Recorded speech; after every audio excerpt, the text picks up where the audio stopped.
Hey everyone, welcome back. Hope you're having a fantastic day so far. So we are just a few days away from October, which means more payments will be going out for all Social Security beneficiaries. In this video, we are going to be breaking down the payment schedule, and then of course also next month in October, the cost of living adjustment increase is also going to be announced. But before we go ahead and dive into the main content of today's video, if you would like to receive up to $200 in free stock or $200 in free cash, in a pinned comment below, I will be leaving a link to Robinhood. All you have to do is once you click on that link is just sign up for a free account and then simply link your bank account. You do not even have to make an opening deposit. At that point in time, Robinhood will be sending you one free stock worth all the way up to $200. And if you'd rather just have the cash, all you have to do is once you receive the free stock is just sell it for what it's worth and then transfer the cash value right back to your bank account. Okay, so diving right into it today, before we dive into the payment schedule and the cost of living adjustment increase that is going to be announced next month in October, first off, we are going to be going over a few different changes that could take place whether we see a President Kamala Harris or a President Donald Trump. We're going to be covering this article right here from the Motley Fool. It's titled The 3 Biggest Ways That Kamala Harris's and Donald Trump's Social Security Plans Could Affect Retirees. So start out with Trump here. So Trump has come out and he said that if he is the next president of the U.S., there will be no taxes on Social Security benefits at the federal level. So on July 31st, 2024, Trump posted in all caps on the Truth social media platform, seniors should not pay tax on Social Security. Since then, he has repeated the statement in campaign rallies, adding, and they won't. Not every retiree would be impacted if Trump returned to the White House and could make good on his pledge. Around 40% of people who receive Social Security pay federal income taxes on their benefits, according to the Social Security Administration. Now, would Trump's plan help you? It depends on how you file your federal income taxes and your combined income, which is your adjusted gross income plus non-taxable interest plus half of your Social Security benefits. Some retirees may pay federal taxes on up to 50% of their benefits, while others making more money must pay taxes on up to 85% of their benefits. Now, as far as Harris's plans and how they could potentially change Social Security and its future, well, Harris has committed to protect and expand Social Security, but has not provided detailed plans for the program yet. However, as a U.S. Senator, she co-sponsored the Social Security Expansion Act.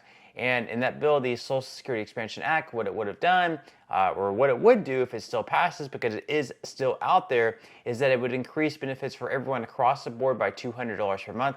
It would also change the way they figure the COLAs to the CPIE, as opposed to right now they're using the CPIW. It would also increase the special minimum benefit, and they would make all these increases possible by making it so people who earn above $250,000 per year would once again have to pay taxes on that income into the Social Security Trust Fund via the payroll tax, whereas right now you're only paying Social Security payroll tax on the first $168,000 or something like that you earn. So that's something that they are pushing. But now that we see Kamala Harris maybe moving a little bit more to the center, maybe she's not going to be such on board with these high tax increases. We will have to wait and see on that. Now, the article goes on to say that this legislation proposed some major changes that would not affect retirees, including increasing the payroll tax cut for high-income workers. That's just what I said, to increase revenues for Social Security. It also featured expanding retirement benefits for low-income workers. That would be the special minimum benefit. Now, one big part of the Social Security Expansion Act that would impact every retiree who receives Social Security, though, was the proposal to change how the cost of living adjustment is calculated. The bill would adopt the Consumer Price Index for the elderly, which proponents argue more accurately reflects the spending of seniors in the current inflation metric used to determine Social Security COLAs. Now, as far as Harris and Trump, the effect when Social Security runs out of money. So there's one common denominator between Harris's and Trump's idea about Social Security. Both would affect when the program runs out of money. The combined Social Security Trust Fund reserve will be depleted in 2035 if nothing is done, based on the 2024 Social Security Trustee Report. But some changes could accelerate this timeline, while others could slow it down. Currently, federal income taxes paid on Social Security benefits provide around 4% of the program's financing. The 1984 change to tax benefits was made as part of several major reforms intended to prevent the Social Security Trust Fund from running out of money. And the Committee for a Responsible Federal Budget estimates that Trump's proposal to eliminate federal income taxes on Social Security benefits would speed up the insolvency date for Social Security by 1 year. CFRB also concluded that the change would move up the insolvency date of the Medicare Hospital Insurance Trust Fund by 6 years, all the way up to 2030. And what about the alternate COLA calculation method supported by Harris, moving that over to the CPIE? It would also increase Social Security's costs too, and therefore cause the program's combined trust funds to run out of money somewhat sooner. So both in Trump's plan to eliminate the federal income tax on Social Security benefits, as well as Harris's plan to increase COLAs each and every year via the CPIE as opposed to the CPIW, that would both of those plans would speed up the insolvency date, just because the trust fund would be depleted that much sooner. So either way, something needs to be done. It just depends on whether you trust Harris more or Trump more to work with the other party to make sure that something bipartisan does indeed happen within the next 4 years. That way we don't see these massive cuts in benefits taking place. Now, in a few days, we're going to be in October, which means that more payments are going to be going out for all beneficiaries of Social Security, whether you're a retiree, whether you receive SSI benefits, or whether you receive SSDI benefits. So we're going to be going over this article here by Newsweek when the October 2024 payments are coming. So starting out on October 1st, everyone who receives SSI benefits is going to be receiving their payments on that day. Then on October 3rd, Social Security recipients who have been claiming since before May of 1997 will receive their retirement check on October 3rd. This date also applies to those who claim both SSI and old age benefits. Then on October 9th, you can see the payment schedule up there on the screen. Those with birthdays that fall between the 1st and 10th of any given month will receive their payment on Wednesday, October 9th. Then the following Wednesday on the 16th, claimants who have a birthday between the 11th and 20th will receive their payments on this date. And then finally on the 23rd of October, anyone born between the 21st and 31st of any given month will receive their payment on this date, once again on October 23rd.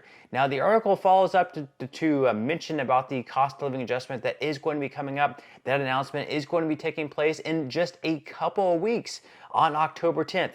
So they say that the official announcement for how much benefits will increase by in 2025 is also coming in October and will change amounts from December 2024 onward. The cost of living adjustment announcement is to be made on October 10th. Benefit increases are based on the Consumer Price Index for urban wage earners and clerical workers, also known as CPIW.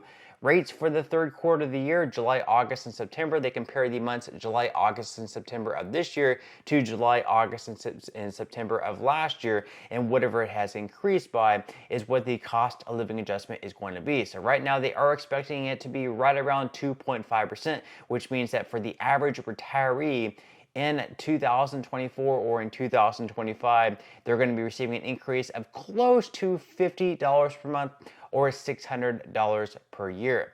So all in all, pretty good stuff there. A lot to look forward to. Obviously, next month we have the vice presidential debate. We're going to have Tim Walz squaring up against J.D. Vance. Then, of course, we're going to have the cost of living adjustment announced on October 10th. Those are going to start going out mostly in January of 2025, although SSI recipients are going to be receiving their first COLA increase in their second payment, their December payment, actually in late December, because January 1st is a holiday, so people who receive SSI are actually going to be receiving their January 2025 payment in the latter part of December. And then, of course, we have the presidential election coming up in the first week of November. So a lot to look forward to, a lot coming up. It's going to be very, very exciting. Leave your thoughts and comments below, but that's all we have for today's video, and I will see you in the next one.